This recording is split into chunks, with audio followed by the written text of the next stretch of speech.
Most ads related to weight loss or wellness look something like this. The problem is, the majority of patients who need the most help don't look like that, they don't eat those kinds of foods, and they don't do those kinds of activities. They generally live, or often live, in neighborhoods like the picture on the left, with food options like the picture on the right. And probably the most stark representation of this disconnect and the consequences of this disconnect are reflected in the out-of-control cost growth of obesity-related conditions and care, which is going to reach an estimated $1.2 trillion by 2030. So we developed the first platform that can personalize wellness to any social or environmental context. And the way it works is through a smartphone application that we use to capture behavioral preferences from patients, along with GPS data from the phone, in order to provide insights to care providers to help them tailor obesity prevention and obesity interventions to the conditions and the limitations that patients face.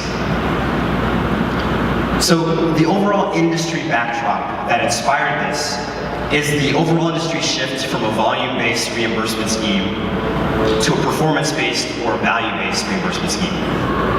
Now, that means that the financial risk of care is shifting from payers, insurance companies and the like, over to providers, specifically managed care providers.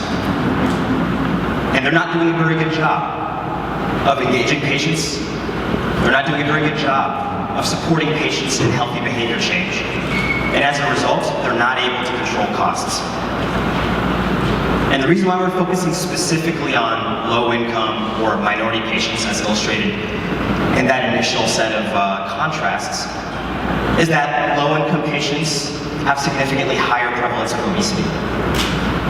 The same is true for minority patients, specifically Black and Latino.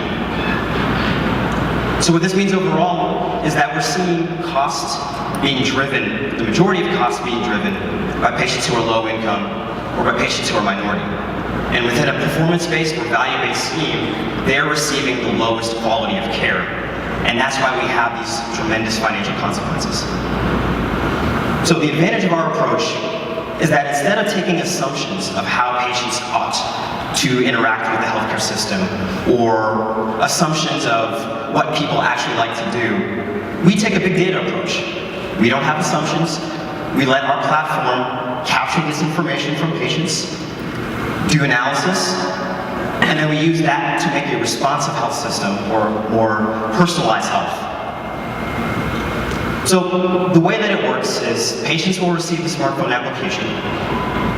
They will complete an initial survey that allows us to get a better understanding of their personal preferences, and we provide them with daily challenges, fitness, diet, and stress reduction, which the patients will complete, and we get a better picture of what works for them, what they prefer to do. Now, we also capture the GPS information to provide some insights into the health of the patient's environment. If they don't live in a healthy environment, they're not going to make healthy behavior changes. So with all that information, clinicians are able to then understand and identify the interventions that work best for each individual patient. So in action, what it looks like.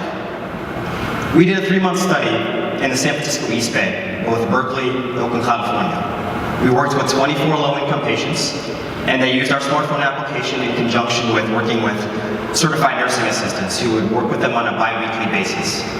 And the results, they speak for themselves. 22 out of 24 patients were active daily users by the end of the 3 months.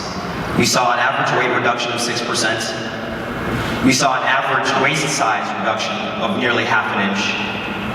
And we saw an average drop in blood pressure. Right? We saw significant results.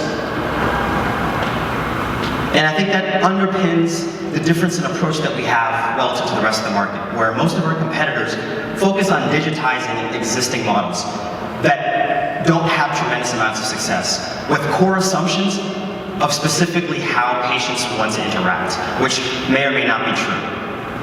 We take a big data approach, we don't make those assumptions, we let the data speak for itself. Our approach is developed by our strong industry experience. Myself, I have nearly a decade of experience developing software applications for frontline clinicians. I won an HIT Health Innovator Award in 2010, working at Cerner Corporation. Our Chief Medical Officer, Dr. Michael Feinberg, is an internal medicine specialist. He's been a medical director for nearly 20 years with both the Federal Aviation Administration and the Santa Barbara Cottage Hospital.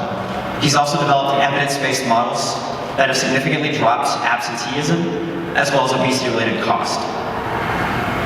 And our technical co-founder, Varun Gupta, has nearly 10 years of experience as a director of engineering level for both Salesforce and ServiceNow. We have a fairly strong pipeline of interest, not just here on the West Coast, but across the nation. And we have 3 signed customers. We have a fairly strong revenue model and a fairly high margin business. We focus specifically on selling to hospitals that operate on managed care or capitated models. So think Medicare, Medicaid, or they have responsibility for the long-term health of their patients. So the way that we engage is a per patient revenue model, where we have different tiers for the different number of pilots, ranging from 6 to 12 months, and then a longer-term, larger contract after that. In terms of reducing our cost of customer acquisition, given the extensive pipeline that we do have, we established partnerships with public health agencies, both at the state and county level, as well as with organizations of community health workers, like promotores. Our upcoming milestones within the next 3 to 6 months include beginning of a paid pilot with Loyola University, which actually started at the beginning of this week. Towards the end of this year, we will continue to develop additional paid pilots with the University of Michigan, Keck Medical Center at USC, and Grady Diabetes Center at Emory University. Beginning of next year, we'll start analyzing the results from our first paid pilot with Loyola University. And then by the end of the first quarter of next year, we'll start developing a Spanish first version, as well as kick off some of the additional pilots that we developed towards the end of this year. We're currently raising $500,000 to accomplish the 4 objectives. Number 1, close the 15 additional paid pilots. Within those 15 paid pilots, 1,000 patients under management. We also want to develop an Android version of the application to expand the total population that we can reach. And we'll also develop a Spanish first version of our application, again, to reach deeper into the Latino communities.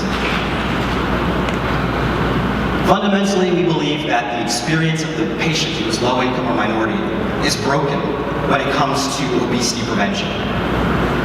And the consequences are catastrophic, not just for them, not just for their communities, but for all of us. Because it's extraordinarily expensive to have to deal with that. And the sad thing is that it's not that complicated. We need to move away from assuming what works for people. Let them speak for themselves. We gather the data, understand what works for them, and engage them on their terms.